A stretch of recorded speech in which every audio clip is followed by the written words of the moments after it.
Medical for Canada visa application आज के video का टॉपिक है।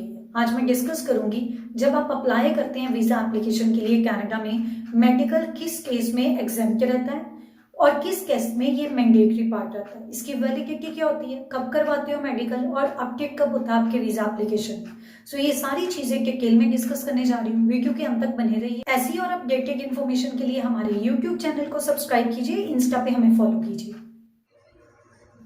अगर आपका स्टे कनाडा में थोड़ी देर के लिए है, 1-2-3 महीने के लिए आप कनाडा में स्टे करने जा रहे हैं, आपको मेडिकल की जरूरत नहीं होती। लेकिन अगर आप 2-3 साल या परमानेंट वहां पर रहने जा रहे हैं तो उस केस में वीजा एप्लीकेशन का एक मैंडेटरी पार्ट रहता है मेडिकल।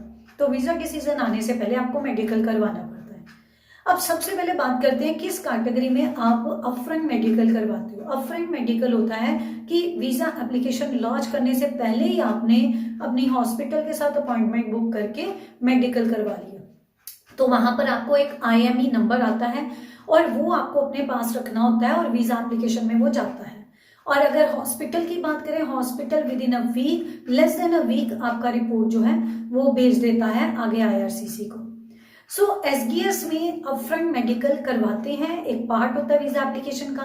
बाकी कैटेगरीज है, जैसे आप PR की बात कर रहे हो, वर्क की बात कर रहे हो, नॉन SDS की बात करते हो, तो आप इसमें बाद में भी करवा सकते हैं। कई ऐसी वीजा एप्लीकेशन कैटेगरीज हैं जहां पर आपको अपफ्रंट मेडिकल करवाने की जरूरत नहीं होती। आप अपनी वीजा एप्लीकेशन डाल सकते हैं, उसके बाद IRCC आपसे मांगती है मेडिकल, फिर आप मेडिकल करवाते हैं। सो वहां पर जब आपसे IRCC के द्वारा मांगा जाता है, एक लेटर आती है, उसमें आपका IME नंबर होता है, वो लेटर आप यूज करते हो for booking your medical appointment. तो जब भी आपने अपॉइंटमेंट लेनी है, रजिस्टर्ड हॉस्पिटल से लीजिए। IRCC की वेबसाइट पे जाके चेक कर सकते हैं कौन से हॉस्पिटल्स आपकी कंट्री में, आपके शहर में रजिस्टर्ड है। अगर आपके शहर में कोई रजिस्टर्ड हॉस्पिटल नहीं है तो नियर बाय सिटीज में जाके आपको मेडिकल करवाना पड़ता है। कुछ हॉस्पिटल्स ऑनलाइन बुकिंग का प्रोविजन देते हैं, कुछ हॉस्पिटल्स आपको ऑनलाइन बुकिंग का नहीं देते। आप फोन पे बुकिंग करवा सकते हो, उसके बाद आप वहां पे जाके उनको पे कर सकते हो। तो वो हॉस्पिटल टू हॉस्पिटल वेरी करता है। मेडिकल को अपडेट करने की बात करें तो ये डिपेंड करता है IRCC के ऊपर। इसमें कोई हार्ड एंड फास्ट रूल नहीं है कि आपका एप्लीकेशन लॉन्च हो गया विद इन अ वीक आपका मेडिकल अपडेट हो जाएगा। आजकल ऐसा भी देखा जाता है कि IRCC जब वीजा डिसीजन ले रही है, स्पेशली फॉर स्टूडेंट्स, तो उस टाइम में साथ में ही आपका मेडिकल अपडेट कर दिया जाता है। तो ऐसा कुछ नहीं है कि हफ्ते में, 15 दिन में, 2 हफ्ते में ही आपका मेडिकल अपडेट हो, कई बार ज्यादा टाइम भी लग जाता है।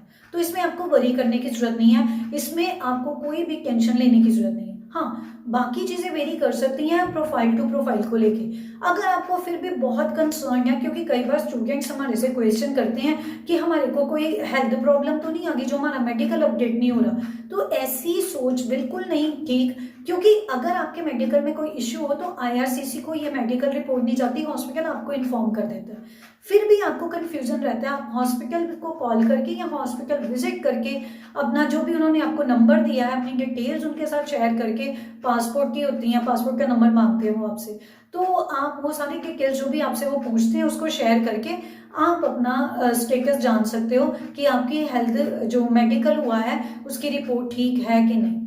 तीसरी चीज, फिर भी कोई और कंसर्न है, उस केस में आप IRCC को मेल कर सकते हैं, वो आपका मेडिकल अपडेट कर दे। कोविड में ऐसा हुआ था, जो इंडिया में बैंगलोर वाली इनकी ईमेल ID है, वहां पर स्टूडेंट्स ने अपना मेडिकल की अपडेट करने के लिए उनको मेल किया था। अगर आपको मेल नहीं पता, वेब फॉर्म रेज कर दीजिए। तो वो अपने आप जो कॉमन वेब फॉर्म है, उसका लिंक मैं डिस्क्रिप्शन में शेयर कर रही हूँ, वहां से आप अपना वेब फॉर्म रेज करके उनको इन्फॉर्म कर सकते हैं। जिस भी कंट्री या जिस भी सिटी से आपने अप्लाई किया, वहां की जो एम्बेसी है, वहां पे IRCC का जो ऑफिस है, अपने आप उसको नोटिफाई कर देते हैं। सो अपडेट मेडिकल कब हो रहा है, कितना टाइम ले रहा है, वो वेरी करता है। क्योंकि देखो बच्चे, अगर हम बात करें स्टडी वीजा एप्लीकेशन की, तो IRCC अगर 9 वीक्स का टाइम दे रही है तो वो उससे पहले मेडिकल अपडेट हो जाता है। अगर बात करें PR की, 6 महीने तो वीजा एप्लीकेशन के टाइम को लग रहे हैं, तो ऑब्वियसली उसमें मेडिकल अपडेट होने में भी टाइम ज्यादा लग सकता है। ये मैंने जो टाइम ड्यूरेशन बताई है ना, ये ड्यूरेशन है वीजा डिसीजन की, जो चेंज होती रहती है IRCC की वेबसाइट पे कि कितना प्रोसेसिंग टाइम लग रहा है एक एप्लीकेशन को। ये टाइम मेडिकल अपडेट करने वाला नहीं है, ये मैंने वो नहीं बताया हुआ, ये ध्यान में रखना।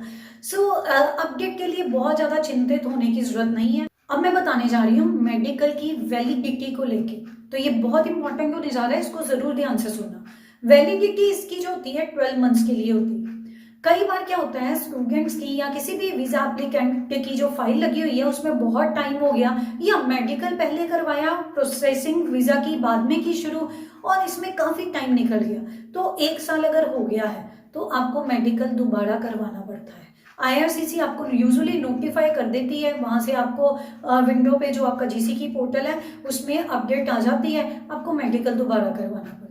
ये ध्यान में रखना, जब आप ट्रैवल करते हैं कनाडा में, आपका स्टेटस जो जीसीकी पे है वो अपडेटेड, वो वैलिड आना चाहिए और उसमें इनवैलिड नहीं होना चाहिए। और मेडिकल को बहुत ज़्यादा इंपॉर्टेंस दी जाती है, तो इसीलिए ये भी ध्यान में रखना है आपका मेडिकल एक्सपायर ना हुआ हो, मेडिकल की वैलिडिटी हो। 12 मंथ्स यूजुअली वैलिडिटी होता है।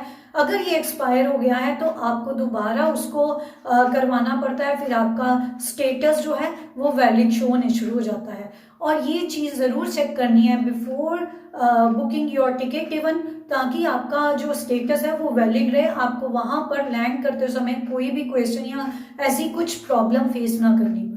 सो गाइज, ये तो इम्पोर्टेंट इन्फॉर्मेशन रही मेडिकल के बारे में। ऐसी और अपडेटेड डिटेल्स के लिए हमारे यूट्यूब के चैनल को सब्सक्राइब कीजिए, इंस्टाग्राम पे हमें फॉलो जरूर कीजिए, और thank you very much for watching till and.